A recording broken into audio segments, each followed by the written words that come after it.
The Boy in the Wooden Box Afterword. Leon Leyson died on January 12, 2013. For more than 3 years, Leon suffered from T-cell lymphoma. He was stalwart throughout the ordeal. He never lost his kind ways nor his sense of humor. He knew Peter Steinberg had agreed to hand him his manuscript, but he did not live to know that Atheneum would publish his book. The driving force that kept Leon telling his story year after year, even though he relived heartbreaking grief each time he spoke, was to honor the memory of his family and the millions of other victims of the Holocaust. I know he is at peace with the knowledge that in his book, the story of his loved ones, of his hero Oskar Schindler, and of the times of unspeakable evil and stunning courage will live on for generations. It seems to me that for those of you who never knew Leon personally, the best way to help you understand the man whose story you just read is to share with you some of the tributes given by his daughter, Stacey Miriam, and his son, Daniel Zalik, at the memorial service arranged by Dr. Marilyn Herron at Chapman University on February 17, 2013. Their words that follow are slightly condensed from the original. Elizabeth B. Leyson, otherwise known as Liz, his wife. From Stacey. Many people, friends and strangers, have been kind enough to share their wonderful memories of my dad with me.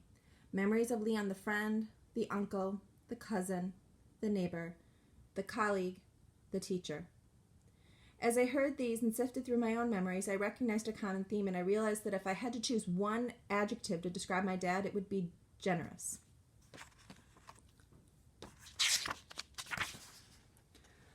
Obviously, he was generous with his story, sharing it with groups around the country. Did he worry about how big the group was? No. Did he worry about the group's religious beliefs? No. Did he make any group feel less important to him than another? No. Did he ever ask for or accept money? No. And he always had time to answer questions and hear comments afterward. He ran over more than once, but few seemed to notice. He was generous with his birthday. Because of cultural traditions and his rather traumatic childhood, he was not sure of his exact birthday. He had a general idea and chose September 15th. The fact that his second grandson was born on this same day in 1994 confirmed to him that he'd picked the right date. My dad always made a big effort to be with Tyler Jacob on their shared birthday, often flying across the country. He was generous with his enthusiasm. He delighted in all the accomplishments of his children, grandchildren, his children-in-law, no matter how insignificant or ordinary they may have seemed. Whenever we spoke on the phone, one question he never failed to ask was, "How is my bagel buddy?" He and his third grandson, Brian, shared a love of bagels. He loved to hear that a grandchild had learned to sit up or had a new tooth. He loved a musical performance from my sons, even when they were just learning their instruments and to the rest of us were not so good. He could make you feel good about something as simple as answering a crossword puzzle clue correctly or teaching your kid to tie a shoe. He was the resident dishwasher at home, and also when he came to visit my family. One of my favorite pictures captured him with his hands in the sink full of dishes, smiling like it was the most fun a person could have. He was generous with his knowledge. He was never too busy to answer a question and explain it until it was understood, even as recently as this past December. My dad had quite a collection of less than common measuring devices. My oldest son, Nick, was very curious about a specific one. At this time, my dad was spending most of his time asleep and in his room trying to find some relief from the almost constant and excruciating pain. Usually, a few times a day, he would feel up to visitors for a short while. One evening, all of us gathered around his bed to take advantage of one of those times, and Nick asked about this mysterious implement. With obvious enjoyment, my dad proceeded to explain the mechanics and uses of the item in a way we could all understand. It seemed to take him away from his reality for a few moments. He told us how to assemble it. He gave examples of how and when to use it. He answered questions. Nick said, "He always had time to answer my questions and seemed to know something about everything. Now, if you ever need to know how to use a dial gauge, you know whom to ask." My dad was generous with his time.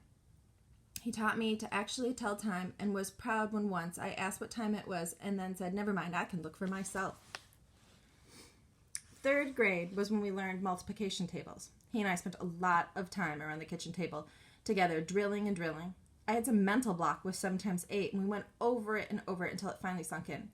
I relived that experience when each of my children learned their tables, and none of us forgot the answer is 56.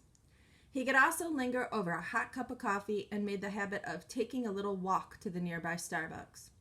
My husband shares that borderline unnatural love of Starbucks, and whenever they are in the same town, they would go together sharing coffee and quality time. He was especially generous with his laughter. He loved a good joke, and even a bad one. He seemed to have one ready to tell for any occasion. For example, if buttered toast or something familiar fell with the buttered side down, he'd love to say, "I must have buttered the wrong side." He had a beautiful smile and an easy, generous laugh. He once said, "The truth is, I did not live my life in the shadow of the Holocaust." My dad's experiences during his youth in Europe were extraordinary, but they did not make him the person he was.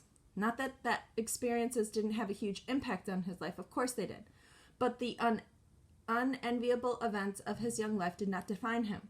He defined the events. Those childhood experiences only brushed away the youthful luxury of self-centeredness to reveal the character of the man he was always destined to be. Stacey, Leyson, Wilfong. From Daniel. When my dad died, I got very possessive of him.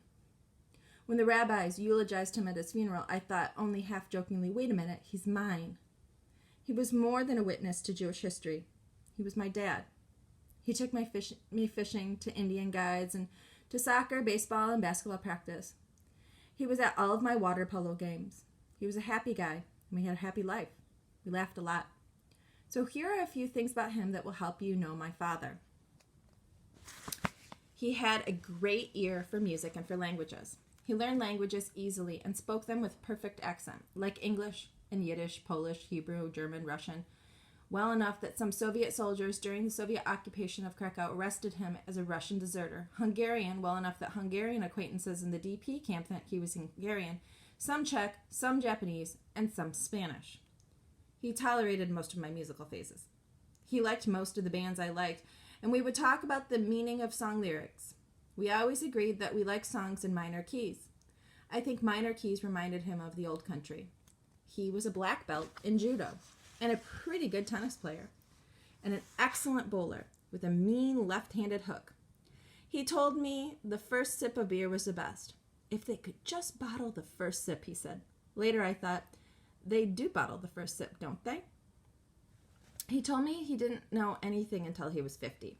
From my perspective, he seemed to know how everything worked and could fix anything. He also had the right advice for every situation. He pretty much taught me everything I know about anything worthwhile, like how to approach seemingly insurmountable tasks. Just keep your head down and go to work, he told me. Now that he's gone, I wish I'd listened more, because he had a lot of knowledge of all kinds and it came from his unique life experiences. He liked coffee, black, a lot. His favorite piece of advice to me was, "Don't be dumb." Good advice. I did a lot of dumb things growing up. Still do. Case in point. A few months ago, when my dad came over when I was working around the house, my daughter's closet door was rubbing the carpet, so I decided I would trim the bottom off of it with an electric saw he had just given me. I was feeling pretty good about myself as I carried the door out to the garage. "Make a notch in it," he told me. I thought, I know which end of the door is top. I don't need a notch. Of course, I cut the wrong end of the door off. So, now there is a huge gap at the top of the door. And the cut isn't straight either. He gave me a hard time about that until the end.